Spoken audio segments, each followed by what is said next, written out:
নবনির্বাচিত কমিটির সদস্য, সভাপতি সহ সাধারণ সম্পাদক সহ আমরা একই ধরনের একটা অ্যাটিটিউড আমরা পাবো এবং তাদের রয়েছে আমরা, এটা আমাদের প্রত্যাশা।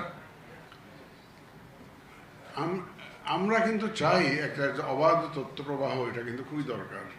কিন্তু আপনারা একটু জেনে রাখা ভালো যে আমাদের এখানে 300-350 স্টাফ আছে, অফিসার সহ মিলিয়ে। এখানে আমাদের এখানে যে হেড অফিসে ফিল্ডে যারা কাজ করে সব মিলে আমাদের 5000-5,500 হবে। এখন যদি 5,000 লোক বা আমাদের 350 লোক যদি প্রেসের কাছে কথা বলা শুরু করে, কে কোন দিকে কি বললো না বললো, এগুলো তো একটা বিষয় আছে। তো সুতরাং সরকারের একটা আইন কানুন আছে, সরকারি কর্মচারীরা কে কে কথা বলতে পারবে প্রেসে, এটা কিন্তু অবাধ ভাবে সে everybody is not allowed to speak to the press. এবার আমাদের এখানে আমরা নর্মালি আমরা ইসিতে সিদ্ধান্ত নিয়েছি যে আমাদের পলিসি ম্যাটারগুলো যখন আমাদের যখন ইয়ে হয়, কমিশনের মিটিং হয়, আমরা আমাদের ব্রিগেডিয়ার ফজল সাহেবকে দায়িত্ব দিয়েছি। এটা আমরা he is authorized by the commission to speak on behalf of us. যখন এই যে কমিশন মিটিং হয়, কোনো গুরুত্বপূর্ণ ডেলিগেশনের সাথে যখন আমরা মিট করি, যদি ব্রিফ করার জন্য ওনাকে আমরা অথরাইজ করেছি। তারপরে আমাদের সচিব মহোদয় আছে, কোনো ইমপ্লিমেন্টেশন জাতীয় যদি কোনো কিছু বিষয় থাকে, আমাদের senior secretary he is authorized by law. এই যে আপনার নির্বাচন কমিশন সচিবালয় আইন যেটা একটু পড়ে দেখবেন, ওইটা উনি he is authorized by law to speak to the press. তাহলে যদি রেস্ট্রিকশন না থাকে, উনাকে অথরাইজ করলো কেন? রেস্ট্রিকশন আছে, সবাই পারে না।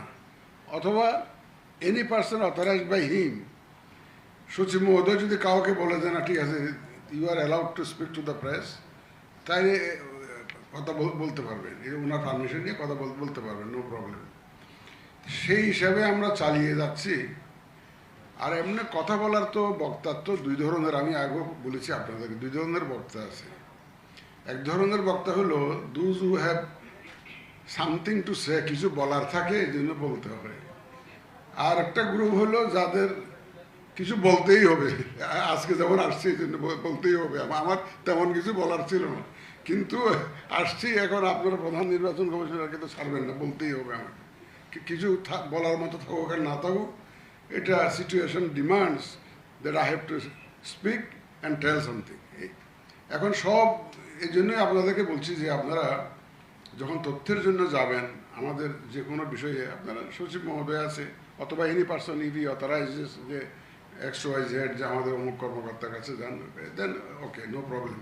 বাট উইদাউট অথরাইজেশন এটা সরকারের কোনো অফিসে, আমাদের এখানে বলে কথা না, সরকারের কোনো অফিসে কিন্তু আপনি দেখবেন ওই আর্মির পক্ষে কথা বলা ISPR একটা ডিপার্টমেন্ট করে দিয়েছে, এর বাইরে কিন্তু আর কেউ কিন্তু আর্মিতে ও চাকরি চলে যাবে যদি কথাবার্তা প্রেসের কাছে বলে। এই জন্য বললাম তো যে প্রত্যেকটা সরকারের আইন কানুন আছে। তো এই জন্য তথ্য অধিকার আইন যতই থাকুক, ঘুরে ফিরে যার মাধ্যমে কথা বলো তার মাধ্যমে বলতে হবে, এই যে এটা সরকারি বিধান। যাই হোক, আপনারা হয়তো জানতে চাইবেন যে কথা উঠেছে যে আমরা স্বাধীনভাবে চলবো এমন ওয়াদা করছি, কিন্তু সঠিকভাবে আসলে স্বাধীনভাবে কাজ করছি কিনা সেটা অতীতে আপনাদেরকে নানা প্রশ্নের জন্ম দিয়েছে। এখানে আরেকটা জিনিস আমি ভুলে গেছি, একটা জিনিস আমি অবজার্ভ করেছি, বাংলাদেশে কিন্তু দলীয়করণের একটা অভিযোগ আছে সর্বত্র, অফিসে, আদালতে, কোর্টে, সর্বত্র যেখানে যাবেন ব্রডলি স্পিকিং দুই ভাগ, ব্রডলি স্পিকিং। এমনি হয়তো আরও নানা ভাগ থাকতে পারে, পক্ষে বিপক্ষে এরকম দেখেছি আমরা বিভিন্ন জায়গায়। তো আপনাদের সবাইকে আমি এক ভাগে ভাবতে চাই না, কারণ মানুষ তো বিভিন্ন রকমের, আপনাদের মধ্যে দুই ভাগ থাকতে পারে, থাকাটাই ন্যাচারাল, না থাকাটা অস্বাভাবিক। কিন্তু আমি আপনাদের কোনো কর্মকাণ্ডের মাধ্যমে বুঝতে পারি নাই যে আপনারা কে কোন দলের সাপোর্টার, বুঝতে পারি নাই, কে কোন দলের কোন পক্ষের কে কোন বিপক্ষের, আমি কিন্তু বুঝতে পারিনি আপনাদের। আমি সবাইকে দেখি যে একই ওয়েভলেন্থের, একই সুন্দর কোঅপারেশনের মাধ্যমে আপনারা কাজ করছেন।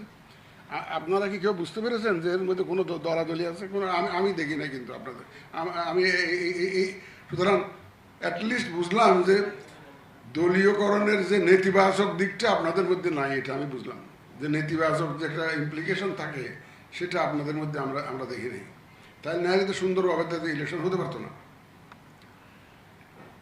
দেখেন, আমাদের মাননীয় প্রধান উপদেষ্টা 2টা ডেট ঘোষণা করেছেন, উইথ মিনিমাম রিফর্ম ডিসেম্বর, আর যদি ম্যাক্সিমাম রিফর্ম হয়